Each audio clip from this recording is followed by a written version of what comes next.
अब Faraday's law of electromagnetic induction,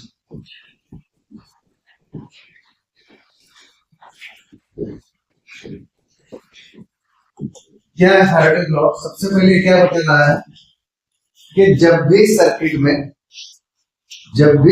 में relative motion होगा मैग्नेटिक फील्ड और इलेक्ट्रिक फील्ड के बीच में, तो क्या चेंज होगा? मैग्नेटिक फ्लक्स चेंज होगा। बस समझ में? क्या चेंज होगा? मैग्नेटिक फ्लक्स चेंज होगा। तो मैग्नेटिक फ्लक्स चेंज हुआ, so change in magnetic flux, change in magnetic flux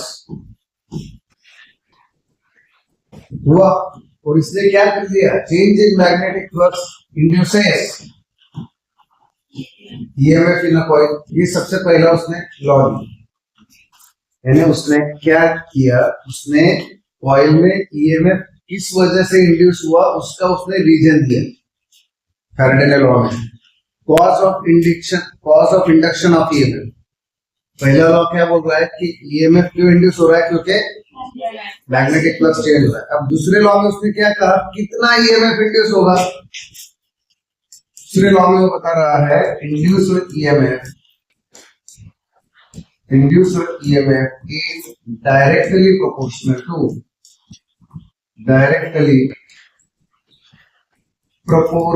to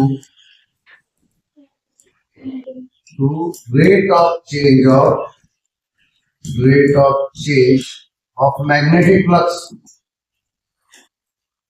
जितना ज्यादा मैग्नेटिक फ्लक्स बदलेगा उतना ही ज्यादा ईएमएफ इंड्यूस होगा। ऑब्वियस है, मैग्नेटिक फ्लक्स ज्यादा बदलने के लिए ज्यादा रिलेटिव मोशन होना चाहिए, स्पीड से भागना चाहिए मैग्नेट या कॉइल पर।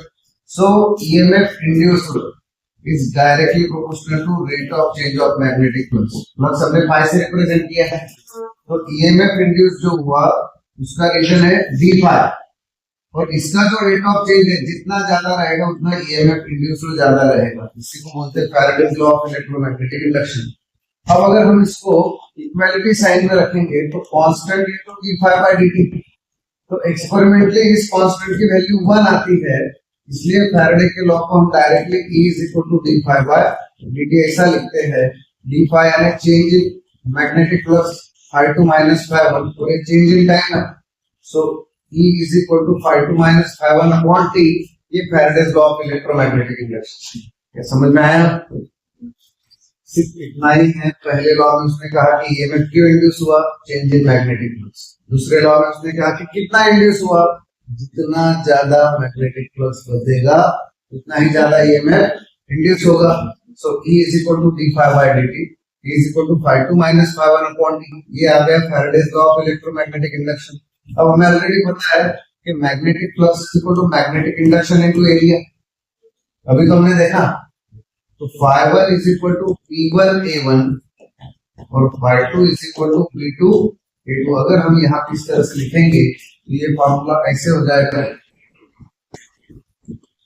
मेरी बात समझ में आई क्या?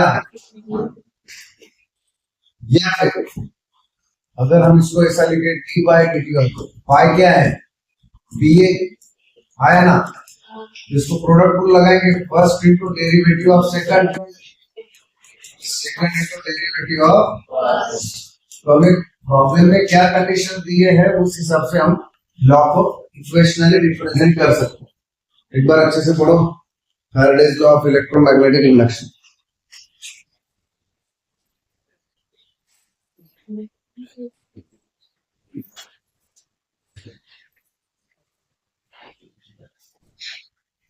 सो Faraday's law of electromagnetic induction का पहला लॉ क्या बता रहा है कि ईएमएफ किसकी वजह से इंड्यूस हुआ, तो वो हो गया change in magnetic flux.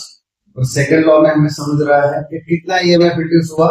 So EMF induce is directly proportional to change in magnetic flux. तो मैग्नेटिक फ्लक्स के हमने फार्मूले बनाया है, E is equal to d phi by dt।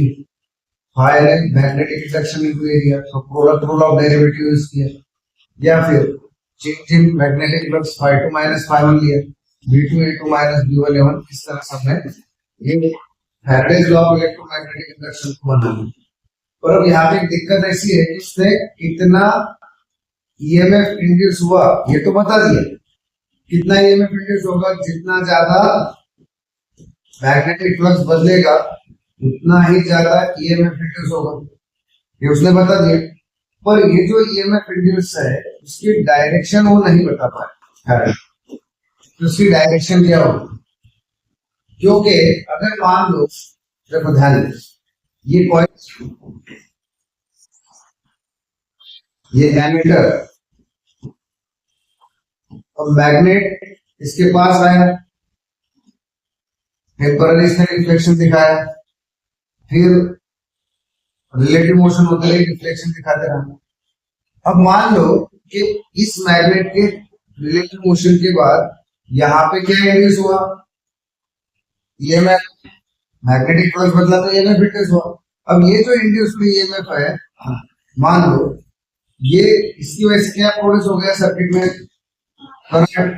अब मान लो इंड्यूस हुई EMF change in magnetic flux को कर रहा है, जैसे इंड्यूस हुई EMF change in magnetic flux को सपोर्ट करेगा तो मैग्नेटिक फ्लक्स और बदलेगा, ये और बदलेगा तो और ज्यादा ईएमएफ इंड्यूस होगा, और ज्यादा करंट इंड्यूस होगा, फिर से ये सपोर्ट करेगा, ये और ज्यादा चेंज होगा, और ज्यादा बढ़ेगा, और ज्यादा बढ़ेगा।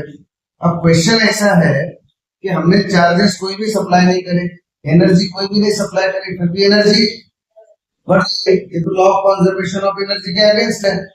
और इसलिए हम कंक्लूजन निकाल सकते हैं कि जब भी रिलेटिव मोशन की वजह से मैग्नेटिक फ्लक्स बदलेगा तो इंड्यूस्ड ईएमएफ उसको सपोर्ट नहीं करेगा, उसको क्या करेगा, अपोज, क्योंकि सपोर्ट करेगा तो law of conservation of energy को कॉन्ट्राडिक्ट करेगा, और अपोज करेगा तो ध्यान में आ जाएगा कि law of conservation of energy बराबर।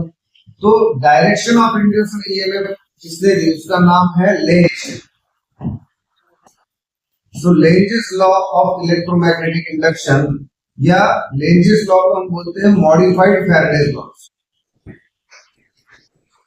उसने सिर्फ क्या कहा कि डायरेक्शन ऑफ इंड्यूस्ड ईएमएफ क्या है, लेंज ने ये लॉ देते समय दोनों लॉ को सेम रखा है। उसने कहा है, सही बात है कि ईएमएफ इंड्यूस होने की वजह चेंज इन मैग्नेटिक फ्लक्स है, और जितना मैग्नेटिक फ्लक्स बदलेगा उतना ईएमएफ इंड्यूस होगा। ये लेंज ने भी लॉ को वैसे ही कहा, लेंज ने इतना ही ऐड करा कि जो ईएमएफ इंड्यूस होगा, जो ईएमएफ इंड्यूस होगा वो चेंज इन मैग्नेटिक फ्लक्स को, चेंज इन मैग्नेटिक फ्लक्स को क्या करेगा, अपोज करेगा, बस इतना ही कहा। इसलिए लेंज़ लॉ में क्या आता है, लेंज़ लॉ में जब इक्वेशन बनाते हैं तो इक्वेशन यही रखते हैं, फैराडे लॉ का इक्वेशन रखते हैं, सिर्फ उस इक्वेशन में नेगेटिव साइन रख देते हैं। सो लेंज़ लॉ, यहाँ पे फैराडे का जो लॉ है वही लिखते हैं, पर हम नेगेटिव साइन इंट्रोड्यूस करेंगे। नेगेटिव साइन क्या शो कर रहा है, चेंज इन मैग्नेटिक फ्लक्स को ईएमएफ अपोज कर रहा है, ऐसे शो कर रहा है। क्या ये बात क्लियर है, इतना क्लियर है क्या? आगे सपोज दैट हमारे पास कोई कंडक्टर है, इस कंडक्टर में से Q इतना चार्ज V इतने वेलोसिटी से फ्लो हो रहा है। एक चार्ज Q है जो इस कंडक्टर में से V इतने वेलोसिटी से फ्लो हो रहा है। इस कंडक्टर की लेंथ L मान लेते हैं। अब ये जो कंडक्टर है ऐसा मान के चलते कि ये एक्सटर्नल मैग्नेटिक फील्ड में रखा हुआ है जिसकी डायरेक्शन V बार से थीटा एंगल बना रही है। Let conductor is carrying a current, और चार्ज लेते हुए उधर ध्यान देना है, let a conductor carries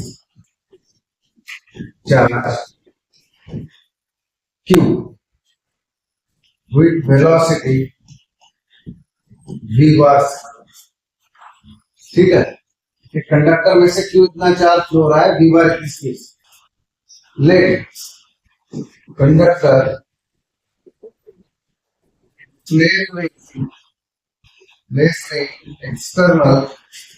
external magnetic field, external magnetic field V bar such that angle between V bar and V bar is theta। यानी इस कंडक्टर में से Q इतना चार्ज फ्लो हो रहा है जिसकी वेलोसिटी मैग्नेटिक इंडक्शन से V बार इतना एंगल बना रही है। अगर ऐसा है तो इस कंडक्टर पे फोर्स एक्ट होगा, इस कंडक्टर पे फोर्स एक्ट होगा, और वो जो फोर्स एक्ट होगा that will be the cross product of Q into V bar cross V bar, is the cross product of V bar cross V बार। के बाद समझ आए, इसको बोलते हैं लॉरेंट्ज फोर्स। कौन सा फोर्स बोलते हैं? लॉरेंट्ज फोर्स। लॉरेंट्ज फोर्स क्या है? एक चार्ज है Q जो V बार इतने स्पीड से जा रहा है, इसको कहां पे रखा है हमने? एक्सटर्नल मैग्नेटिक फील्ड में रखा है। अगर ऐसा है तो इस चार्ज पर F इतना फोर्स एक्ट होगा, और वो F इतना फोर्स Q इंटू V बार क्रॉस V बार कितना होगा। बात समझ में आई? अरे आया ना? इसी फॉर्मूले को अलग तरह से देखते हैं। मान लो चार्ज की जगह हम करंट मान लेते हैं, let current is flowing through this conductor. Current तो स्केलर क्वांटिटी है, तो कंडक्टर में से करंट फ्लो हो रहा है I। ये कंडक्टर मैग्नेटिक इंडक्शन में रखा है, और ये जो लेंथ ऑफ द कंडक्टर है ये मैग्नेटिक इंडक्शन से थीटा एंगल बना रहा है। यहाँ पे वेलोसिटी मैग्नेटिक इंडक्शन से थीटा एंगल बना था। दूसरे फॉर्मूले हम देख रहे हैं कि जो लेंथ ऑफ द कंडक्टर है करंट एलिमेंट, वो मैग्नेटिक इंडक्शन से थीटा एंगल बना रहा है। ऐसा है तो सेम फोर्स F बार इस पे एक्ट होगा, और वो F होगा I into bracket L bar cross V बार। इस तरह से ये भी लॉरेंट्ज फोर्स से, दोनों सेम है। लॉरेंट्ज फोर्स क्या है? जब समझ आए फिर से समझाता हूं, तो ध्यान दें। हमारे पास एक कंडक्टर है जिसमें से Q इतना चार्ज V इतने वेलोसिटी से फ्लो हो रहा है, मान लीजिए। और ये जो कंडक्टर है इसे एक्सटर्नल मैग्नेटिक फील्ड V बार में रखा है, जो V बार से थीटा एंगल बना रहा है।